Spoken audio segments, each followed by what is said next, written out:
அஸ்ஸலாமு அலைக்கும் வரஹ்மத்துல்லாஹி வபரகாத்துஹு.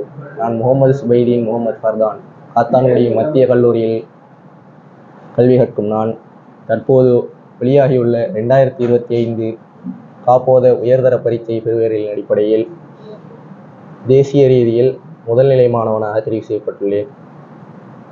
இதற்கு உறுதுணையாக இருந்த எனது பெற்றோர்கள், எனது ஆசிரியர்கள், பிரத்யேக வகுப்புகளில் ஏற்ற ஆசிரியர்கள் மற்றும் என் சக மாணவர்கள், அதற்கு உதவிய அனைத்து கல்விசாரா ஊழியர்கள், முக்கியமாக அனைத்து ஆசிரியர்களுக்கும் என் நன்றியை தெரிவித்துக் கொள்கிறேன்.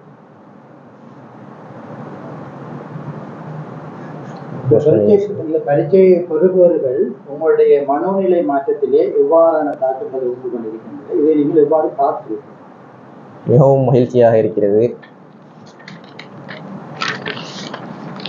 இது எனது முயற்சிக்கு கிடைத்த பெறுபேறாக மட்டுமல்லாமல் இறையருளின் மூலம் பெற்ற பெறுபேறாகவும் காண்கிறேன்.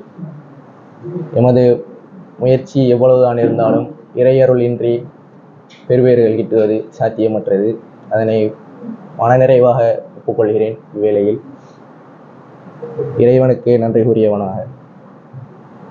5ஆம் ஆண்டு புலமை பரிசு பரீட்சையிலும் கல்வி பொதுத்தராதர சாதாரண தர பரீட்சையிலும் நீங்கள் மிகச்சிறந்த பெறுபேற்றை பெற்றிருக்கிறீர்கள்.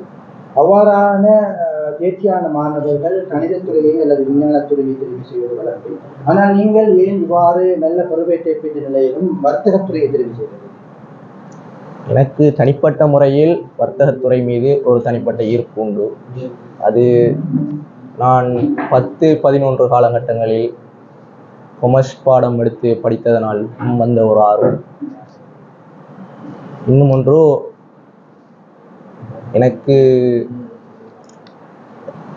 இந்த பௌதீக விஞ்ஞானம் அந்த துறைகளில் சற்று ஈடுபாடு குறைவு. அதனால் இவ்வாறான ஒரு தெரிவை மேற்கொண்டேன். இதில் நல்ல பெறுபேறுகளை எடுக்க முடியும், நல்ல பல்கலைக்கழக நுழைவு கிடைக்கும் என்ற நம்பிக்கையும் இருந்தது. அதனால் இத்தெரிவு சிறப்பாக இருக்கும் என்று கருதி உங்களை போன்று இவ்வாறு மாற்று சிந்தனைகள் உள்ள மாணவர்களுக்கு, அதாவது சிறந்த பெறுபேற்றை பெறுகின்றவர்கள் நேரடியாக மேலே சொன்ன துறைகளுக்கு நுழையாமல் உங்களை போன்று வணிகத்துறை அல்லது கலைத்துறைக்கு நுழைய போகின்றவர்களுக்கு நீங்கள் கூறுகின்ற அறிவுரை? எல்லாரும் போறாண்டு போகாம உங்களுக்கு விருப்பம் பிடிக்கணும். ஃபஸ்ட்டுக்கு மெயினாக உங்களோட விருப்பம் தான் பெஸ்ட்டு. அதுக்கடுத்து தான் டீச்சர்ஸ் செல்வதும் பேரண்ட்ஸ் செல்வதும். உங்களை போன்று சாதனை படைக்க விரும்புகின்ற ஏனைய மாணவர்களுக்கு நீங்கள் என்ன கூற விரும்புகிறீர்கள்? நீங்கள் எவ்வாறு உங்களுடைய பாடசாலை கல்வியை மீட்டல் செய்து கொண்டிருக்கிறீர்கள்? பிரத்யேக வகுப்புகளிலும் சரி, பாடசாலைகளிலும் சரி, நிறைய நேரம் செலவிடுவது நல்லதுதான். ஆனால் தனிப்பட்ட முறையில் படிப்பதும் பாஸ்ட் பேப்பர்ஸ் மீட்டல் செய்வதுமே மிகச்சிறந்த ஒரு டூலாக காணப்படுகிறது.